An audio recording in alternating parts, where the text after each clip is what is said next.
दिशा साली यांच्या मृत्यू प्रकरणाला आता नवं वळण लागण्याची शक्यता आहे। आर्थिक अडचणीतून दिशानं आत्महत्या केल्याचा उल्लेख मालवणी पोलिसांच्या क्लोजर रिपोर्टमध्ये करण्यात आलाय।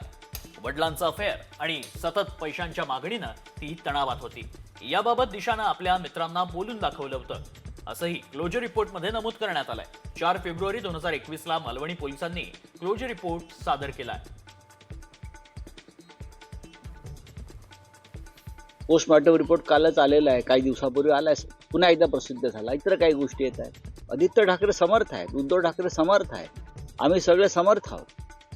अशा घाणेरड्या विषयाचं राजकारण करून जे या महाराष्ट्राच्या